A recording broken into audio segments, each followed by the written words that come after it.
What are some metrics that marketers can look at to know if they're doing it right? Getting those foundational elements, your audience and your core KPIs, is really essential. What was broken about the traditional model of brand tracking? Still no easy way to measure whether an investment in brand marketing is making a difference. SaaS founders and marketers do not have huge budgets for marketing or branding. What can you tell them? Any investment in brand is worth measuring. Welcome everybody to another episode of SaaS Stories. Today I'm super excited to be joined by Stephanie Clapham, Director of Research at Latana, all the way from Berlin. Welcome, Stephanie. Thank you for having me. Really excited to be here. Absolutely. Now, Latana describes itself as the next generation brand tracking. Please tell me what that means. I think one thing that we're doing super differently compared to the market is we're really focused on tech innovation. So the next generation of brand tracking, what we mean by this is that we're not resting on the same kind of traditional approaches that other companies are doing. We're really focused on pushing the boundaries and using really, the highest tech and the highest innovation possible to advance the way that we think about sampling and data collection and kind of collecting all the key metrics for brand tracking to measure your health. So that's what we really mean by the next generation. It's not relying on the things that have already been done before. Yeah, sounds like it's innovating in a whole new area. And tell me a little bit about your journey in the research space and the SaaS space specifically. What drew you to this field? Yeah, tell me your story. Yeah, I've always been interested in, I guess, the field of kind of societal trends and human behavior. This is kind of how I started my career. I studied sociology years ago now, and that kind of led me into consumer insights and market research. And I think my career really started out in a much more traditional sense in terms of traditional market research agencies. I gained a load of kind of valuable experience about the foundations of research at these, but I found that over the years, my attention was really gradually drawn to more boundary pushing approaches to market research and brand research in particular. I worked at a few agencies doing future forecasting and trend research, and then kind of moved before moving over to kind of tech focused brand tracking. And I think Latana's focus, as I mentioned, is bringing together classic research expertise, but with technological innovation. So this was really a natural fit for us both. And back in the earlier days, Latana was already doing things that would be considered innovative, I think, even in today's standards. Kind of different approaches to sampling, using advanced statistical techniques to process and analyze data and things like that. So fast forward to today, it's been really exciting working on even more developments over the years and constantly evolving and improving our product.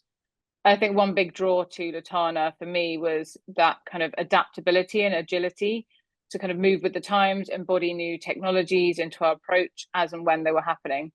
I think a good example of this that we'll probably talk about later is the development of AI as well, and how we're bringing that into our product. We absolutely will talk about AI later. That never escapes the podcast. But I'm just curious, it sounds like Latana's doing things in a new and different and innovative way, but maybe what was broken about the traditional model of brand tracking? So, I mean, brands invest billions of dollars on marketing every year, and most of that money goes towards some form of brand marketing. However, measuring brand perception is really challenging due to the complexity and scale of the data that's required. So making it more of an art than a science, really.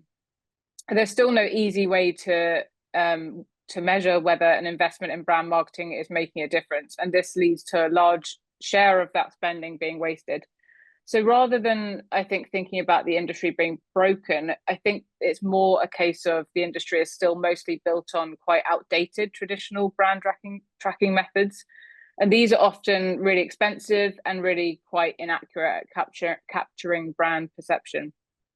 In fact, many marketers are still facing serious issues, including unreliable data, inadequate kind of global reach, and difficulty accessing their core target audiences. So Latana is focused on delivering a very unique and innovative solution to these problems in particular. We reach unprecedented audiences using ad-based sampling. We use Bayesian statistics to enhance accuracy and reliability of our data. And we use machine learning techniques to tackle data quality assurance. And all of these approaches result in a much more reliable, scalable solution to brand tracking today that's kind of, we think, surpassing those kind of outdated traditional methods. Right, right. As a marketer myself, I definitely agree branding is very important. It is definitely one that's hard to track and measure. I think I saw recent research from the from LinkedIn as well as the B2B Institute that was showing, brand versus sales activation and which one resulted in the most amount of kind of income and profits. And I actually said that over the long term, brand did much better than sales activation. So I definitely see the value of it.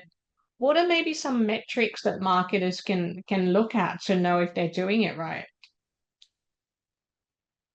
I think it really depends, of course, on your brand growth level, where you're sitting at the moment in the industry.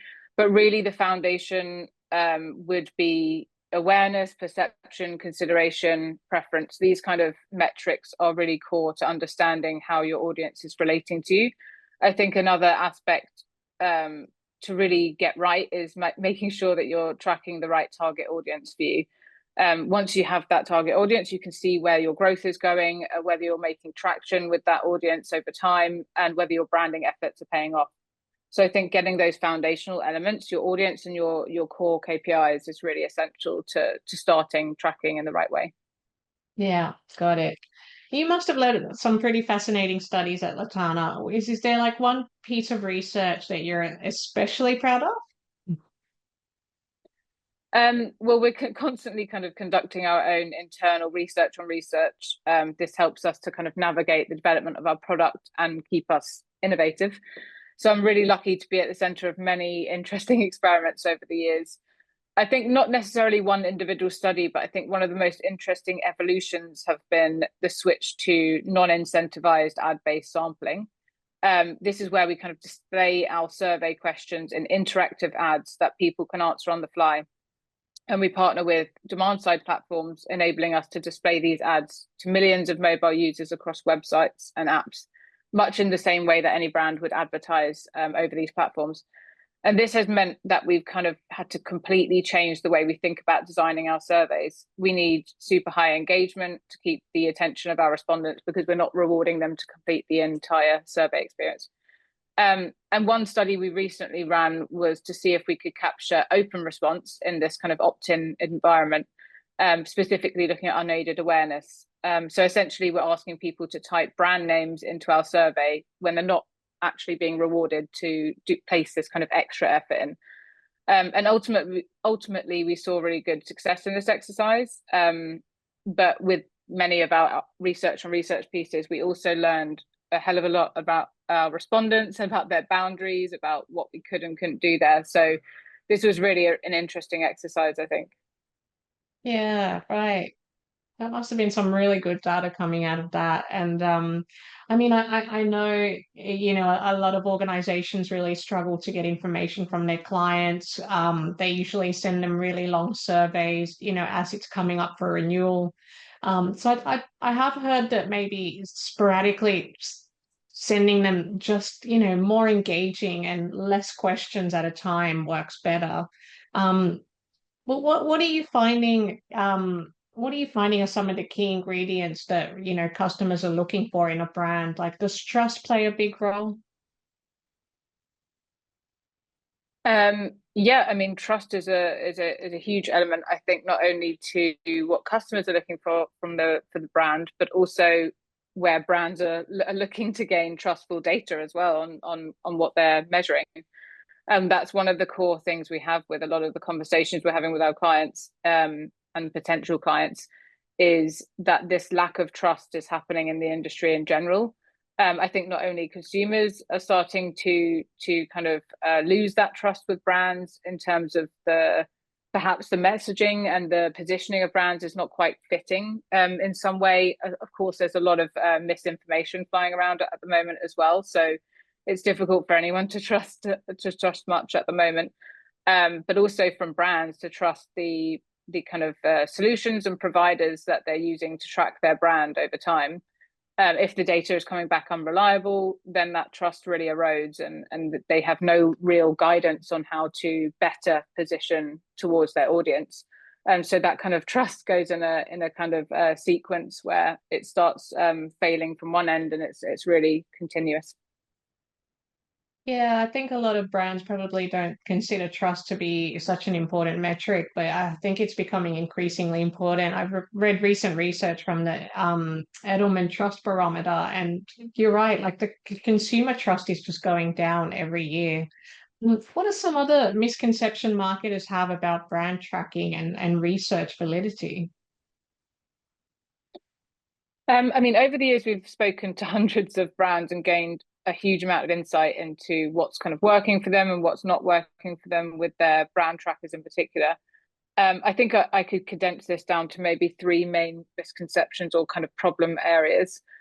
The first one, I think, which we actually just spoke about, that the survey length getting really out of control. I think this approach is kind of the everything but the kitchen sink approach. I've seen actually many instances where brands try to measure absolutely everything in their main tracker. And I think this can really damage the quality of insight that you can expect to generate there.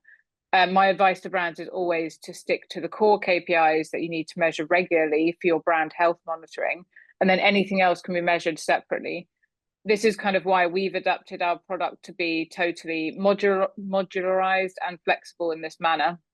We don't tell brands that they can't or shouldn't measure something, but it's more about making sure that the core things are tracked regularly in a really consistent manner, and then everything else can be measured as dips and not kind of regular pulses.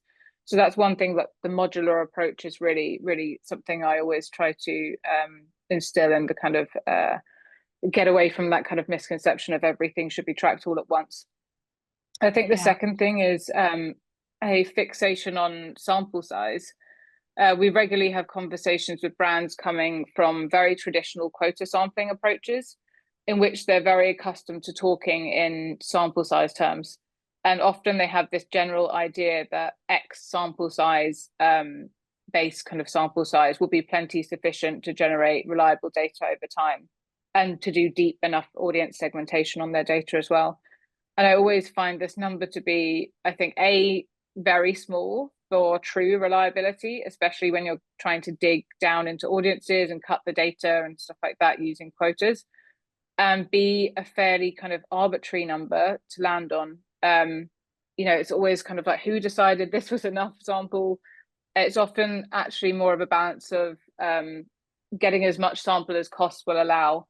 And obviously costs are always, attempted to be minimal in these cases. So this is really one area we try to educate our clients on, that to move away from that fixation on sample size.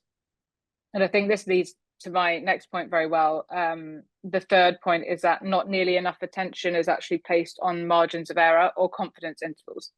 So following on from the sample conversation, the only accurate way to judge the reliability of a data point is to read the confidence level of it. And so having an arbitrary minimal sample size of, say, 100 people on a target audience that is extremely important to your brand will actually provide you with very low reliability in your data, meaning that you could really misplace key brand decisions on an audience that matters to you. So the way that we kind of reframe this is that we include clear margins of error on every single data point, so that we guide our clients to make confident decisions and not ambiguous ones. We also follow a margin of error led approach to targeting key audiences in our data collection as well. So rather than focusing on hitting a generic number of people every data collection, we hit as many people as we need to ensure the reliability of the data point. I think that's a really, really different approach. Actually, I've not seen that before in the industry. Right. Yeah, no, that's really interesting. For SaaS founders and marketers out there that are kind of maybe not have huge budgets for marketing or branding, what can you tell them to convince them why branding is super important in the early days of scaling? Well, I think any investment in brand is worth measuring. So if you're starting out, you're obviously investing something in your brand. You're trying to position yourself in a new market. You're trying to uncover key audiences. You're trying to make have resonation with that key audience. So any investment in your brand is definitely worth measuring whether it's working or not. Otherwise, you're kind of going in blind and not knowing where to best place your efforts. So keeping a regular pulse on kind of the basics like awareness and perception are really the foundational steps to measuring growth, and doing so on your closest competitors as well as how you would establish a benchmark in the industry and monitor how this evolves over time. So I think two key points are to understand the industry makes you competitive, and understanding your audience makes you competitive. Yeah. So for early stage companies, I think it's really important to get the foundation right in terms of this tracking, and then you can build from there. We always kind of use this approach with our clients. We have a lot of flexibility in what we offer, but we do also have packages that tailor to this kind of growth stage. So our essential package is tailored for this purpose exactly, to measure early growth, and to kind of build from there over time. You can add further KPIs, you can refine your audience later on, you can add competitors, but really to start with the foundations. Yeah, no, absolutely. I think the foundation is crucial before building any more layers on top of it, or it'll just not work. Um, I think also Exactly. in the SaaS world, a lot of organizations are mainly focused on acquisition, new clients, how do we scale and grow? But actually, brand tracking plays a role in long-term retention and loyalty as well. Is that right? Yeah, absolutely. I mean, if you aren't tracking your progress amongst your target audience, you can easily drop the ball and fall short of competitors over time, or even miss out on kind of key audience shifts that might be happening in the wider society that might be vital to your own brand growth. So I think long-term retention and loyalty require regular brand efforts, and it's the measurement of these efforts that will ensure that your decisions are effective. So continuously measuring core metrics like perception, consideration, and preference within each of your markets and among your target audience are key to measuring loyalty over time. And really benchmarking yourself and positioning yourself to stay ahead of the industry and your competitors. And of course, loyalty goes hand in hand with understanding how your target audience think. So at Latana, we focus on really deep segmentation abilities. This is where our Bayesian regression statistics come into play to enhance the ability to cut the data. And what we kind of mean by this is that we ensure brands can combine many different characteristics into their segmentation creation, and look at this across any lower funnel KPI with still very high reliability. In normal quota sampling approaches, cutting the data this much would always result in very small sample sizes and inevitably low reliability. So being able to measure audience in this kind of a granular way is really crucial to understanding your brand loyalty over time. And that's one area where we're very focused on. Yeah. I think that's pretty good, especially, in the world of SaaS, where I've heard customer success is actually where 90% of the revenue is. So very important to be able to measure that. What advice would you give companies that are just starting out to track brand perception and probably aren't sure where to begin? I think, as mentioned before, I think it's always to start with the kind of fundamentals and build from there. So start with measuring your awareness, perception, maybe even consideration, and then to grow your tracker from there. And then the other thing is to really consider what audience you want to measure. So not capturing the right audience in your tracker will make it very difficult to understand if your brand efforts are actually hitting the mark or not. Personally, I think to take some pressure off, it's always better to choose a partner to help you guide, to help kind of guide you through this process too, rather than attempting to use DIY solutions. I think many brands who are just starting out tend to veer towards these solutions as kind of a cheap and non-committal way to track their brand. But ultimately, this leaves you with all of the pressure to get the setup, survey design, sampling framework, and everything in between right. And getting this wrong actually means that you've wasted your time and money generating results that are kind of meaningless or unreliable.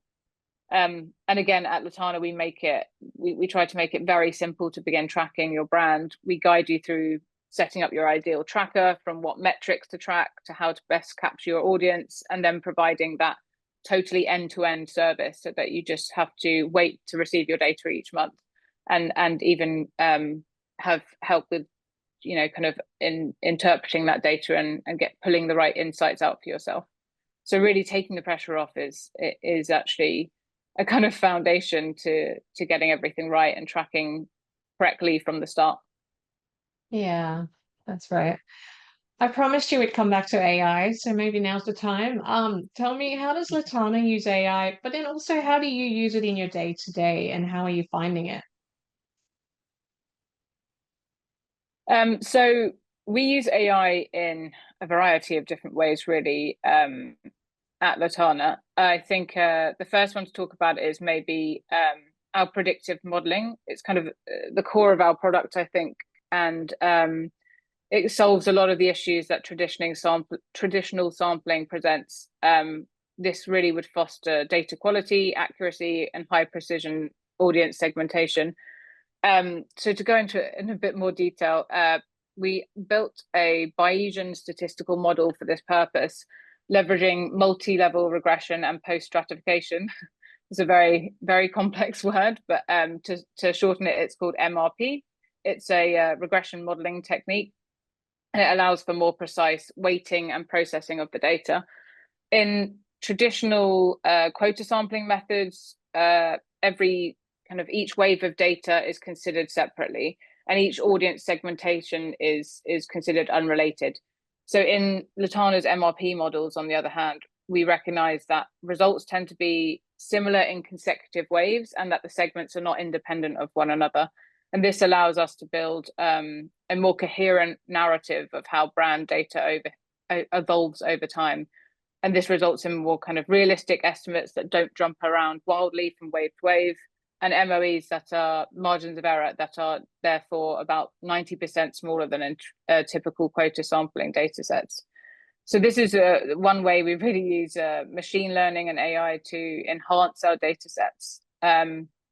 The other kind of, I guess, way that we're using it at the moment is in data quality assurance. So we're measuring respondent reliability using a wide range of in-survey behavior-based metrics, and then condensing this into a single score using advanced machine learning techniques. So those respondents scoring above a certain threshold are then removed from the final data set. And I think this approach really is much kind of better than the kind of binary method, which means that you're using one or two metrics to clean out respondents automatically, terminating them from the survey, for example. It avoids us kind of over cleaning and missing genuine respondents, or under cleaning and having fraud or bots enter our surveys. So this is a real advancement, I think, on the way that we look at quality assurance.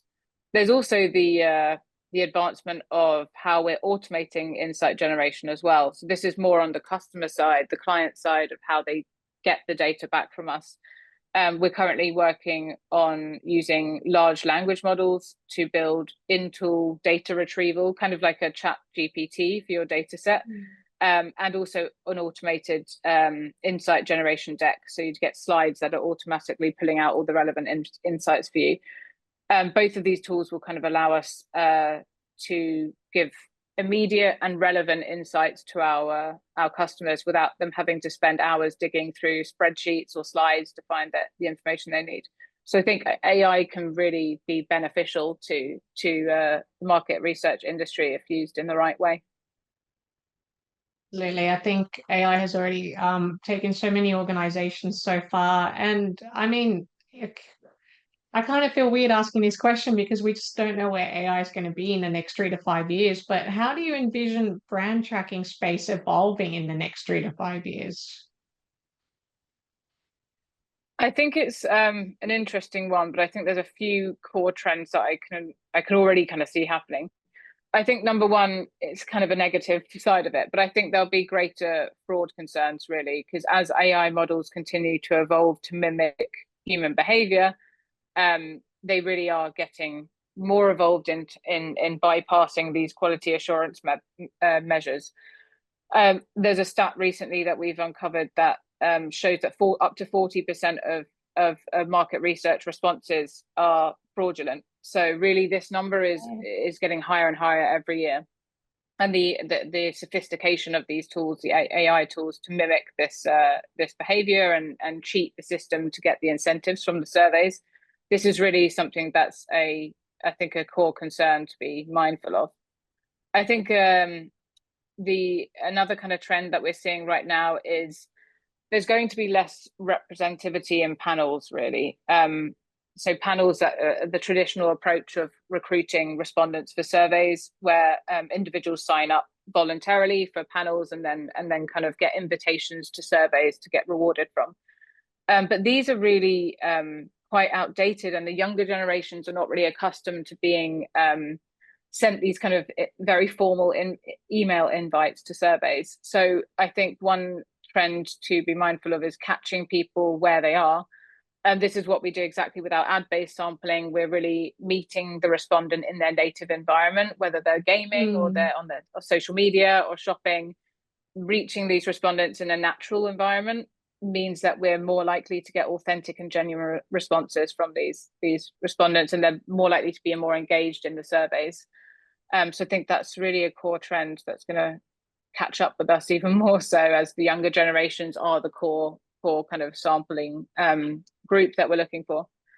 I think there'll also be a greater demand in the industry for instant insight. So, waiting for slow field work time turnarounds, hefty spreadsheets and PDFs, like I mentioned, all of this kind of lag in getting the data when it's happening is going to be more of a concern over time.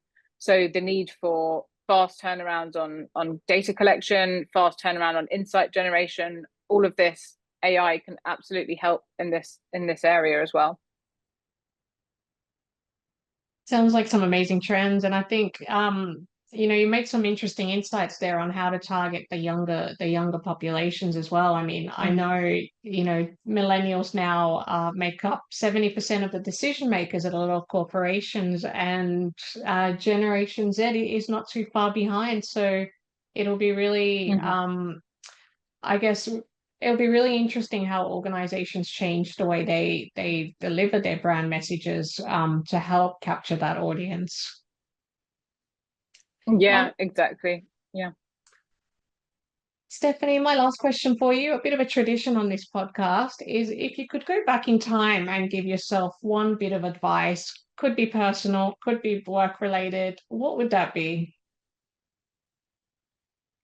I think the biggest thing I've learned throughout my career and in life in general, I think, as I get older, is adaptability.